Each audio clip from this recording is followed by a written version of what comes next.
what's good, everybody? For those of you who don't know me, my name is Spence McManus, also known as Spence Mentality, and this is my business partner. Introduce yourself. Grant Ganley.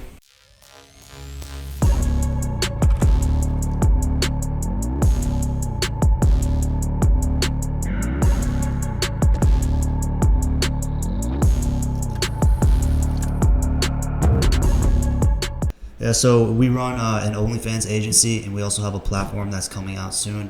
So that's what we do as far as business right now. This is what's relevant to what we're going to be talking about. We're going to teach you exactly, we're going to talk about the story from the start to where we're at now. It's been a long journey in the last 2 years that we've been, doing this business. Started at ground floor zero, and we've made it pretty fucking far. So me and Spencer met at the University of Tampa.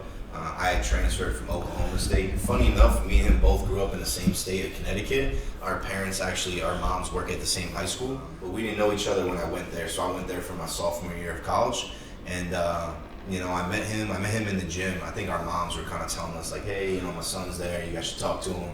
You know how moms are.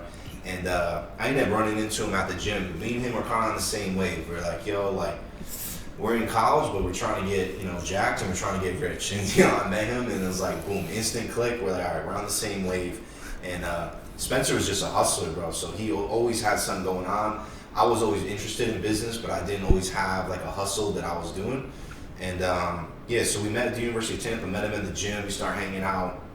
And we get into our first business. Venture. The first venture.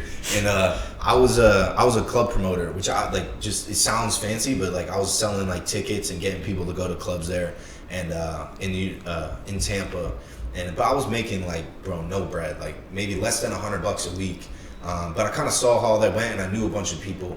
And I met him, and we can bleep this out, but we were selling fake IDs. I got kicked out of college. I got caught. I was pushing it a little. We scaled pretty high. Yeah, there's one thing I do. I scale, bro. Show me a hustle, I scale. We're scaling. And I took it a little too far, bro. So they called me. I ended up getting kicked out of school. I ended up being able to apply after a year. I had to take a year off. And in that year off, that was when I really just was like, all right, fuck it. I kind of took that personal. Anytime something happens in my life, I feel like it's helpful to make it personal. So me getting kicked out of school, I was like, I'm not going to another school. I'm going back to that school, and I'm gonna show them you guys fucked up. And so I wanted to go back. I was studying a bunch of business. I was reading books, podcasts, landscaping all year. Then by the time I went back, but I still didn't have a hustle going. I was starting to trade, but I didn't have my thing yet. I went back, and that was when he started getting into OnlyFans. And he was kind of showing me that, and I was like, damn. But then he was showing me how much money he was making doing it himself. And like I said, we were in the gym, we were looking good, and I was like, fuck it, maybe that's the move. Yeah, so like you said, chaos creates opportunities. And, anytime there's a chaotic situation, you got something that's negative that's going on. I always think negatives are probably some of the best things that you can ever have happen to you. You just, it's facts. You use that and you grow from that. You use that pain or whatever, and you turn it into positive action. So, yeah, that happened. He came back. I went through a tough breakup after a 2-3 year relationship. I didn't know how to make fucking money. I was working at GNC, dude, making $7 an hour, and I got to the point where I was like, I actually need to get in the best shape of my life, and I need to figure out how the fuck to make money. And I was also getting into social media at the time. I was starting to do some photo shoots because I was looking insane. Man, if it's anything, going through a breakup will make you go into the best shape of your life. So I was starting to go viral. I was starting to get some views. I was starting to do some photo shoots, Miami Swim Weeks. This is when some of the guys in the swim week and stuff and online were doing OnlyFans. And I'm like, there's no way I'm gonna start a page. It's crazy, man. I'm not gonna post pictures of myself online, but nonetheless, I didn't really have anything to lose. I was making $200 a week. I had the worst pain that I felt like I needed to boss up and just get rich. This is the only way that would make me feel better. So I got into it, and the money started coming. I've learned so much from when I started to when me and Grant hopped down there together, and then we started learning even more. But that was crazy cash flow. Allowed me to quit my 9-to-5 job at the time, and I was making racks in college, and nobody in college, besides some of the kids that came from overseas that were loaded, was even getting that type of money. So when I would pull up and stuff, at first people were like, "Oh shit, you know, you have an OnlyFans, like that's sus, whatever, this and that." But then once I started to make a little bit of cash, and God forbid when I bought the M4 my junior year, the shit started to change, and you know, Grant hopped on the train at the fucking right time because me and him just took over. We started running fucking racks in Tampa, and got mad people on. I'll talk about the referral. Baby. Yeah, and so you guys know, like, timeline wise, this is pre-COVID. So when we tell you, like, it was not socially accepted, it was not. And especially as a guy, we were not doing something that people thought was cool. You know, us doing OnlyFans is way different than us doing Onlyfans Management. So, you know, we started in the most unglorious of times. But me and him were like, yo, fuck it. Like, if you're a true entrepreneur, you're resourceful. You know how to use what you have. Me and him looked at each other, and that's what we did when we started our first business, was like, yo, what do we have access to? What could we do to make money? Like, we were using our environment. Whatever we had access to, that's what we were going to do. No complaints about it. If you really want to get rich, that's what you do. And so we were like, fuck it, there's a great opportunity. And so that's what we went into. And then, you know, like I said, so I'm already reading all these business books, but I didn't have a hustle. So I just started applying it to, like, OnlyFans. And what I was doing at the first time is I was taking money from my OnlyFans and I was putting it into my trading account. And that was like my kind of thing. I was like, you know what, that's my exit, that's the long-term play. But I wasn't thinking management business. But because that's where my head was at and I was trading every day, I started to get around some other entrepreneurs they were at the University of Tampa, and they were already running businesses, and they all were in the e-com space. So it kind of got me thinking about how a service-based agency works, right? You have clients, you're providing a service, you get a retainer, and that was always in the back of my mind, but I didn't know how to apply that to, like, the OnlyFans space. And then what he did was crazy, and this shit changed my mind forever. Tell him how you got the Kristen Hansher referral, and how you made 50 grand off her referral. And that shit, once that happened, my brain never went back the same. Yeah, so when I first got into OnlyFans pretty early, I got some of my friends on there as well, that I started to do social media, and I started to get pretty good at it. So I got some of my friends on there who were also doing social media with my referral link, and I was making a little bit, a couple thousand a month from them. So I knew about the concept of the referral system, where they would give you 5% of the creator's income. And at this point in time, it was a lifetime. Right during the pandemic, and I remember the exact day I was training outside Bayshore Boulevard when I got an email from OnlyFans saying, like, yo, look, we're turning off the referrals at $50,000 that you earn from the creator, or after like 2 years. But up until then, man, it was open season. So you can earn however much that person made, 5% of that for life. So anyways, the meat of the story is I went and I DM'd this girl. I was laying in my bed one night, and I was just like, damn, this girl's fine. So I DM'd her, and I was just like, hey, where's the OnlyFans link? I'm projecting that you can make, $100,000 to $300,000 a month with your following. I'll teach you, like, what I'm doing on there, and I'm making, like, thousands of dollars as a guy, but you could go crazy. And she actually replied. She has 6 million followers, and she was like, oh yeah, teach me the ways. I was like, all right, bet, here's my link, sign up, let's get to it. She was like, okay, yeah, I'm gonna do it. I followed up a couple times, never really signed up. Then one day out of nowhere, man, I woke up and I checked my phone, and I had made thousands of dollars out of nowhere.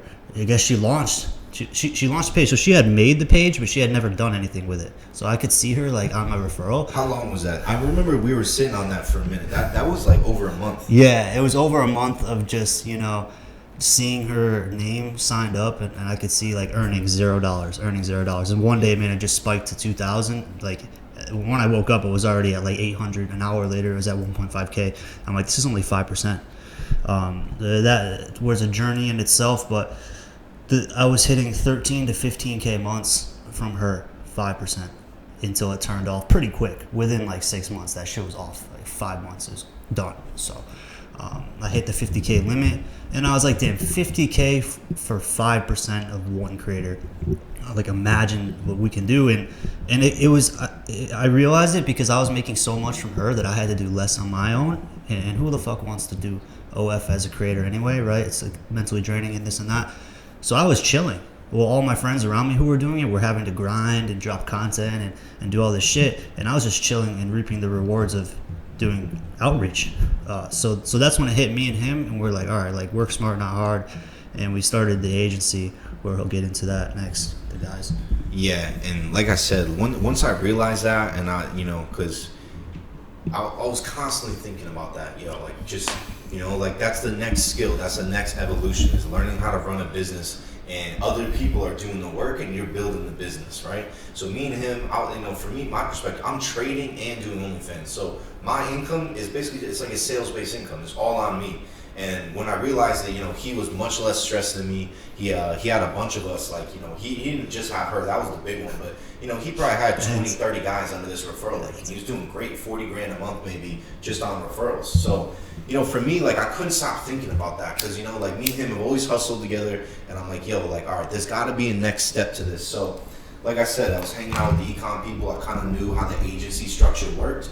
And, one day me and him sat down, like we always did, and we're like, listen, what are we doing? Like, what's the hustle? And, like, if you don't have friends like that, bro, you only need one, bro. Me and him built an empire with one dude. Like, you only need one good friend that you can sit down, bounce ideas back and forth with, pick an idea, and go. And that's what we did. So we sat down, and we're like, all right, what can we do? All right, it was a little bit hard for us to get the girls under the referral link. It was a little bit easier. But, like, all right, my idea was, treat it like a sports agency or like a music agency. Let's sign them, let's own a right to them, and let's build them on social media. We'll show them everything, right? And I was like, weekly payouts, that way we got cash flow. I'm like, it's starting to look like a good business. And but it was gonna be hard for us to provide value to girls, because me and him had built up a ton of social media pages, but they were all in the guy niche. So we're like, fuck it. Again, being an entrepreneur, being fucking resourceful, we're like, we'll start a guys agency. Yeah, and at the same time, it's like we had all of our guy resource, our pages, that me and him had built up to promote our OnlyFans at the time. So we were easily able to sign guys, and guys are more money driven than women at first. And so the guys was pretty easy to tell these guys, hey, look, man, like, we're driving these crazy cars. I remember me and him went to the bank one day. And we just took out like $10,000 each in cash and just ran it through a money counter, made our first VSL, man, and just started sending this shit to guys that were doing like fitness and also doing modeling, but they weren't making that much money. That's why everybody started to do OnlyFans that was in the fitness industry and modeling. So we started ripping this VSL, and guys started signing up, guys started joining, and we hit a couple of gems. Some guys that are still with us today. That were doing some pretty fat months, like 30, 40K months. Shout out the OGs. Shout out Owen. Shout out Tommy. Shout out Kelvin. Shout out Oliver. Some of those guys have been with us from the beginning, bro, and much love to them. Yeah, shout out to the OGs, man. So that's where it kind of started, and we ran that for a while, and we realized, like, hey, man, why aren't we doing guys and girls? And honestly, like, the guys' potential is capped at a certain point, right? Like, you know what I mean? And the guy's followers are going to be other guys, right? The guy's fans are going to be other guys. That's such a small niche compared to the straight market of what people are signing up to girls. Like, so many guys are going to pay to subscribe to an OnlyFans girl, but not that many are going to subscribe to a guy on OnlyFans. So we realized this. But at the same time, we didn't really have that much riz at the time as far as testimonials. We had no female clients. Yes, we could show some male testimonials, but hey, man, you don't manage any females. Why should I trust you, right? So getting the first girl was a little challenging at first, but that's you. Oh shit, so I mean, yeah. So me and him are fucking straight, obviously, but what ended up happening is, obviously, a lot of the fans are guys. Because girls don't pay for shit, right? Girls aren't going to go and pay for OnlyFans. Girls don't pay for dinners. Girls don't pay for anything too. So to expect, and yeah, there's a few MILFs maybe that subscribe that thought me and him were daddies, right? But like, for the most part, it's men, and that's expected. That's how it is in fitness modeling and in modeling world. So we know that, and we know that our fans are guys, but we're just on there just being big, fucking just flexing, whatever, dude, just fucking running it up, and these people were like, oh no, like, don't pay these guys, they're straight, like they're not in the community, they're not supporting LGBT, they're mocking us, this and that, just to hate on us, just because we're making a lot of money, we're getting a little bit flashy with it, and we had started the agency, and most of the models in our agency were straight as well. I mean, because like, that's just like, we're kind of like outcasts almost. Yeah, let me just, for you guys, so that you guys know exactly what we're talking about. What we kind of figured out was that TikTok was a very easy way where you could just change out a caption, put a couple different hashtags, and you're coming up on a completely different algorithm, right? So it can be the same shirtless, I'm coming out of the pool, you know what I mean? I was just at a shoot, I'm looking sexy. But, if I start putting hashtag, gay hashtag stuff that's gonna resonate with that audience. LGBT hashtag, yeah, LGBTQ. Yeah. Then I'm coming up on that algorithm. So for men, that was this, like, for the guys in the fitness industry, that's the shit they were missing. They didn't think to do that. And we didn't think to do it in like a manipulative way. We're trying to deceive anyone. In my mind, I'm like, yo, I have an OnlyFans. At the time, we had it for like, almost like 2 years. And we were like, all right, but like, TikTok, obviously, it's algorithm driven. If you can get on that algorithm, you get way more fans. So it was more just coming from like, yo, we wanted to get our content in front of the people that were actually buying it. Niched. We weren't trying to actually deceive anyone. But long story short, these articles start coming out. We'll throw up some screenshots on the screen for your own enjoyment. Yeah. The industry didn't like it. They had a different opinion on it. I think overall, a lot of people saw our side. I think the people that were coming after us were a bit on the extreme side, saying that we couldn't do it this way. I think there was people in the space that saw what we were doing, that they understood it from a business aspect. But long story short, it got a lot of hate. A lot of articles came out, and at the time, like, me and him are like 22, and articles are getting published in different languages all over the world. Yeah. And that shit was stressful. I remember me and him just being like, yo, fuck. Like, it's hella stressful, and people were seeing this shit, people were sharing it around. Me and him come from fucking small towns in Connecticut and this and that. So like, dude, this shit was going around everywhere. People were sending me articles. And look, I say it a million times, it's nothing personal, it's nothing against any type of sexuality or this and that. Our target market was our niche. So to do OnlyFans and to not try and make the most amount of money possible is blasphemy, in my opinion. Like, what's the point of doing it if you're not going to make the most amount of money, right? It's pointless. That's even worse than doing it like and making money. So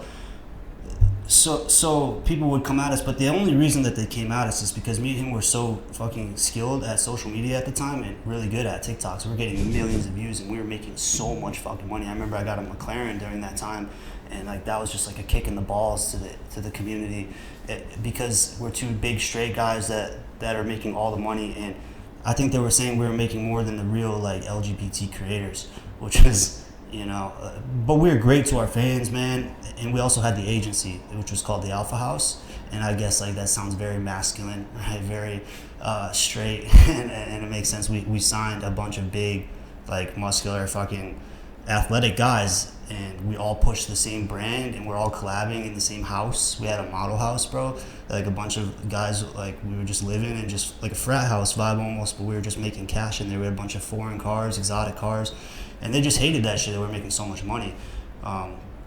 So it we put a even bigger effect on it, and that's why all the articles started to drop. So like the Alpha House, all these fucking guys, they're all straight, they're all taking all our cash, and it just became such a big movement. Yeah, so ultimately, me and him, like any entrepreneur should, when you face with a challenge, it means it's time to grow, it's time to evolve. So kind of the next evolution for us was to get into the girls' side, which is where we always wanted to be, right? Yeah. Like we said, we're straight guys, so that's where we always ended up wanting to be, but we didn't have huge Instagram pages and assets to promote them on, so that was a bit of a challenge. So we knew we had the winning formula, but how do you crack into the girls' side? How do you get that first girl to trust you and run up her page and like trust the process? So, there was months of time, and that's where we brought in our other business partner. His name's Chico. Shout out Chico. And his whole goal, he was pop-in influencer in Miami, and his whole goal was just to help us get those first couple of girls and get the girl side off the ground. We had a couple, but like, we wanted to get to that next level. Like we had some of the top guy creators, biggest guy agency by far. We wanted that same title in the girl side. So we started getting into the girl side, but it was tough. It's like, again, we don't have the assets, so it took a while, and we had to like keep going inch by inch, right? Get a girl to sign up, try and get her to go through the process, trying to get her popping on TikTok. It fails, girl gets frustrated, she leaves, then we got to go another couple months, keep trying to sign them. But if there's one thing about me and Spencer, we're relentless. Like there's no stopping. Like me and him look each other in the face and we're like, yo, this is what we're gonna do. Then me and him do that until it's done. And it's just there's no like, oh, it's too hard, we'll just do the guys agency forever. No, like we decided we're gonna be, we're gonna get into the girl side of things, and that's what it was. And it took months and months and months for us to build up a client base on the girl side. Yeah. And it was frustrating, and we were buying pages, and the pages were shit, and we had to figure out so many different challenges on that front. Yeah. But ultimately, when you don't relent and you keep going, we end up getting some great clients, and shit started to turn around. And somewhere within like the last year, me and him started to really build out the girl side, and we end up merging the girl and the guys agency into one unisex brand, and that brand is called Closer Look, which is what he's rocking today. And that was the evolution of kind of bringing our agency to where we wanted it, where we're signing girls and guys, we're scaling them, we have insane testimonials, and me and him really start to kind of feel that momentum. Yeah, so at this point, we got up to, I think, about 150 creators signed at once. And how we got there, we had one girl for months, before we realized how to really get more, and testimonials are key. Right, so we started scaling. We started getting a bunch of creators.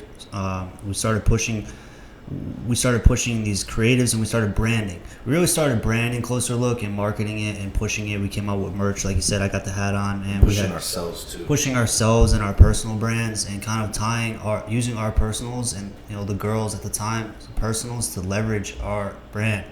And I just had so many views. You can talk about the fucking hashtag real quick. I mean, it's kind of on topic, but dude, we had 400 million views on hashtag Closer Look Elite.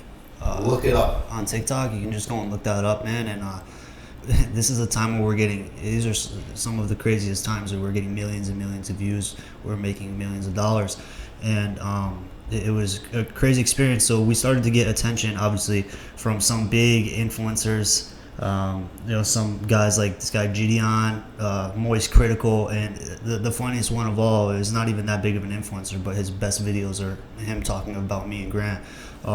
His name was Gunner, and these guys made fucking videos of me and him, and we're just like, these OnlyFans pimps need to be stopped. Like, they're scamming, they're taking all these girls' money, this and that. And the thing is with management is like people don't really understand that. With management, bro, like we're doing so much. It's not like we're just two guys that are just robbing people, creators, of their money. Like the creators are doing the creating, and what me and him do is so much that behind the scenes that never really gets noticed a lot of the times. And essentially, like it's like me and him put our blood, sweat, and tears, our full 24 hours a day. We barely sleep into our clients and our creators, and making sure that they're successful and have everything they need. So to see shit like that, dude, was just funny. But ultimately, like, controversy is king, and you need to stay in the spotlight. You need to stay trending. So when people are talking about it, bro, it's only really good. It's only good. Right? Like every type of feedback is good feedback with social media. Yeah, and then so me and him went through it again. Felt like people were trying to tear us down, but like he was saying, they didn't understand the effort that we were putting in.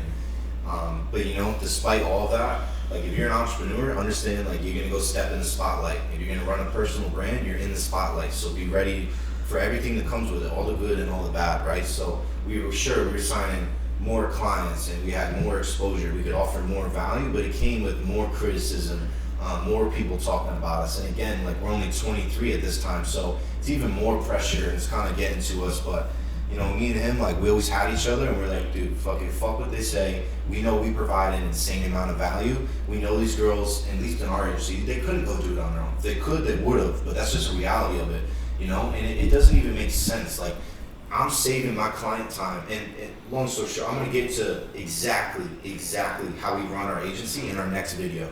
So, wait for that one. That's coming, but like we provide a ton of value. It saves the creator a ton of time, and that way the creator creates, and we market, we sell, we structure, we organize, and it is a great partnership. And like we're only taking a minority stake in these girls' OnlyFans pages. So, it sucks to hear, but despite all the fucking hate, we showed out, and we hit some crazy numbers. And the summer of 2022. We went to work, and we had multiple. We had 130 creators, 150 creators, I believe was our peak, and then somewhere a little bit below that, 60 to 70 creators. That's kind of where we found our sweet spot, where we could be able to provide the value that every creator needed, and we hit some crazy numbers. So.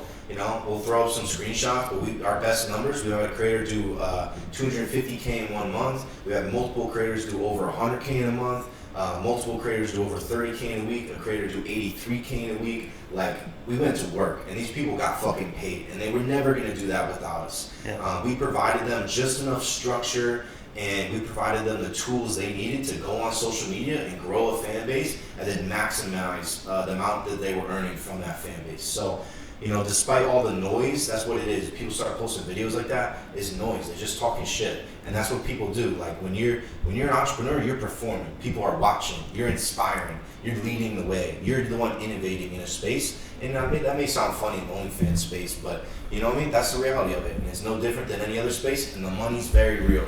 And, you know, we bossed up, and we crushed some crazy numbers. Me and him both, you know, we'll throw up the pictures of the license plate. He drives a McLaren, I drive an Aston Martin. And, you know, we let people know that this is what we do. Yeah. And we were crushing it at that time. And, you know, it's an important lesson to everyone. Like, kind of why I said this, Spencer, I'm like, yo, we need to share our story, because, you know, we were very humble. We just keep things low key. It's a very controversial space. It's not very comfortable for me to get in here and start talking about our story and everything we've done. But I think at the end of the day, it should be inspiring to you guys. Like, despite everything that we did, we started with nothing. We had no resources. We used ourselves as a resource to build ourselves up. And I think we built a great life for ourselves. And, you know, me and him are never going to have to go back to a 9-to-5 job. You know, OnlyFans marketing, you're learning social media marketing. You're learning how to be an influencer. You're learning how to run, you know, rebuild subscription pages. You're learning how to do sales on the pages. You learn so many skills that is overlooked because it's the adult industry. It's OnlyFans. People want to discredit you. But since then, me and him have moved into different spaces. We've applied our organic marketing strategies to different companies and different businesses, and they've still crushed. Yeah. You know, so. Yeah. Yeah, I think in the industry that we're in, yeah, it gets very overlooked. People are just like, oh, you can, you know, just post a couple pictures and make all this money if you look really good. And, you know, we've worked with some of the best looking women and guys in the world, and some of them just don't make any money. It has nothing to do with the look sometimes. It's a lot of moving pieces of it. So it's a whole entire business. But like you said, man, it's like about marketing. It's about funnels. It's about business structure. It's about, okay, like, you know, how are we going to strategically plan for this client, or setting up collabs, or like chatting teams. Like, there's so much and so many components that go into it that just nobody knows about. They just think it's like, oh, okay, like I'm going to strip online and make a bunch of money, bro. But so many people try agencies, and, you know, they just never make it out, really, because there's so many difficult parts to it. But that's why we're here, like, to hop on and tell you guys our story and provide as much value in the next video and the future videos to come, so you guys can follow in our footsteps and learn the ways that we started. Like you said, dude, we started at zero. Me and him both didn't know what the fuck we were doing with any of this. We learned it ourselves in the last 2 years, and man, like, it's only going to get crazier. So he's going to talk about a little bit where we're going next. Obviously, you know, we were creators first, then we taught people how to create. We did the agency, and now we're telling people, you know, how we're doing the agency. But what's next is probably the most interesting. Yeah, and you know, that's what I'm probably me and him are both most excited for.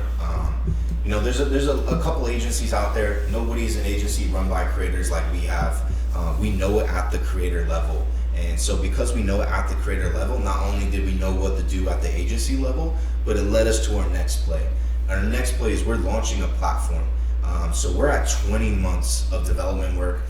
Again, me and Spencer had to hop in the trenches, make these connections, learn how to hire devs, learn how to hire project managers, learn how to raise capital, go get private funding, learn how to do the high-risk banking, learn everything about this, and then still maintain the agency so that come time for launch, which is coming up, Yeah. that we would be able to have a fleet of creators to be able to push this. And you know, so I'll kind of get into a little bit of what we're building. We're building a platform, but what are me and Spencer known for? We're known for that short form content, how to take a random person off the street and all of a sudden they're an influencer. They're generating views every single week. And that's our specialty. That's why, you know, it's proof under Closer Look Elite hashtag on TikTok. 400 million views doesn't happen by accident. And, you know, so we're using our strength to building a platform, but it's going to be more like a social media.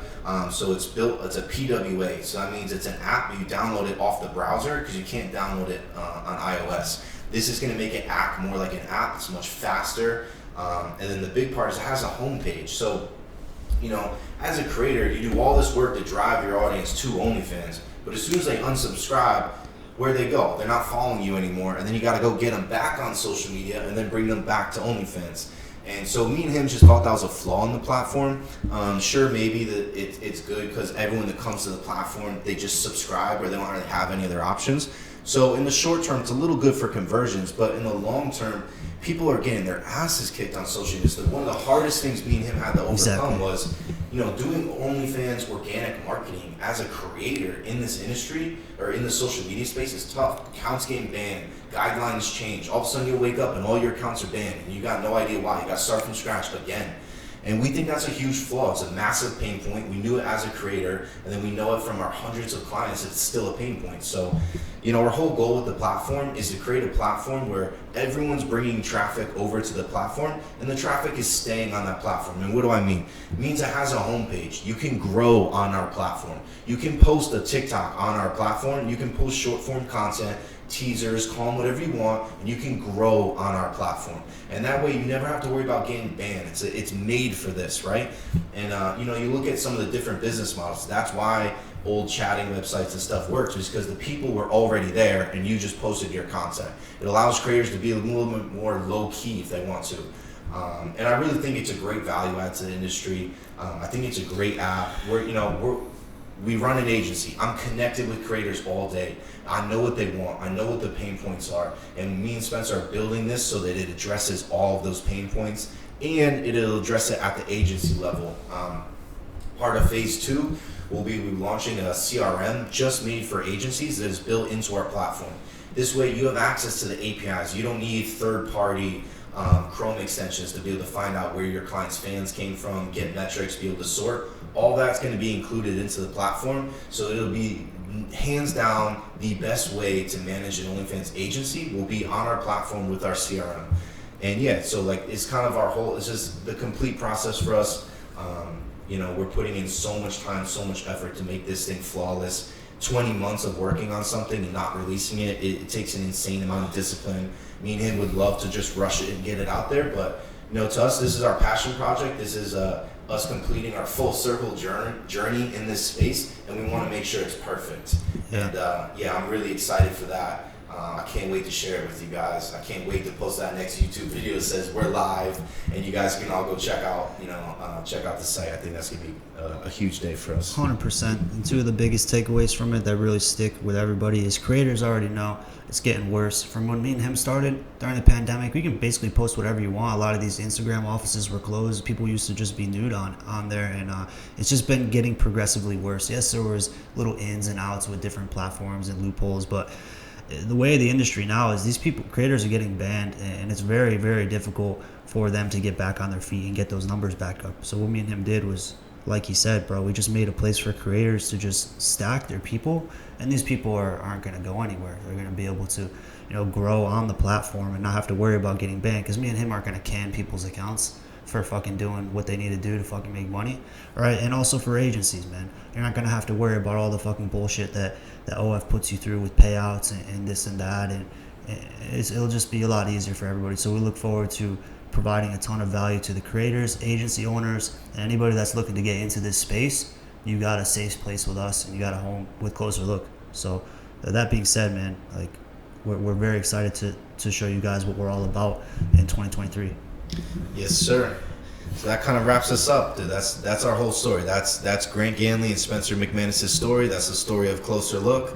Just getting started. Yeah, we're just getting started. We shared everything with you in this. We shared, the not so glorious parts. We shared the criticism that we took. We shared our high moments, and that's kind of our goal. I think the more me and Spencer grow our personal brand, the more we realize that, our story resonates with people. Me and him are fucking, like my mom's a teacher, my dad's a cop. I'm the middle of the middle class. I'm the definition of an average Joe. I'm a college dropout, and then I went back, and then I got kicked out of school, and I went back and I dropped out. Like I'm the average of the average.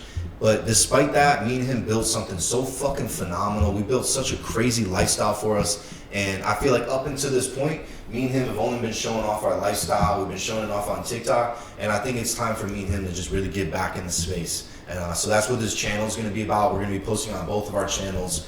We're just going to be dropping as much value as we can. I want other kids that are, 18 coming up, that are in college, that are like, I know how me and him felt. Like, yo, graduation day was coming. And me and him were not shying away from it. We're like, yo, I know that if graduation day comes, you graduate, you take that job, you go get rent, you go get a car, now you got payments, now you can't quit, now you got debt, and we know that rat race starts. And so, like, I just hope this is inspiring enough that you guys have the balls to go do something for yourself before you end up in the rat race, end up in the matrix.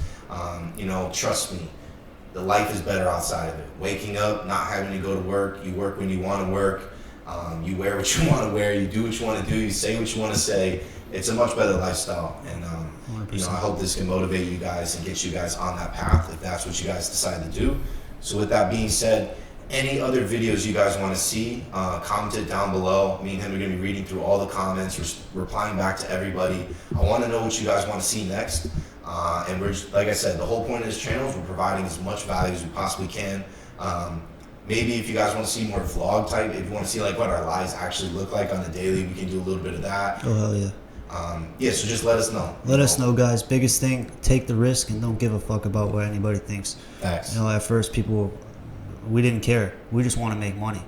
Don't give a fuck what NPCs think. You're the main character in your life, and nobody's gonna tell you how to live your life. And the biggest thing, man, is like I got it tatted on me. I got poker chips, bro. I got roulette table, bro. Everything. I got cards. Take him too, and he's got the fucking Monopoly man and dice. We both got dice on arms. Roll the dice, bro. And everybody's dealt a hand of cards in their life, and you could have a 3 and a 4. And people with amazing genetics and a lot of family money, they got pocket aces, right? So everybody has different cards that they're dealt in life, but the one thing that you can do is you can choose not to fold. You can play your hand. Hey, maybe you got a 3-4, but you end up with a fucking straight, and you win the fucking game, and you cash out. So don't give a fuck about anybody's opinion. Run it. Fucking put your all into this or whatever the fuck you're doing, and go all in. Just go all in on yourself. This is all you got, bro. You got one life. Do it while you're young. Stay fucking fresh. Stay hard. Stay woke. Amen. Like, comment, subscribe. New videos coming.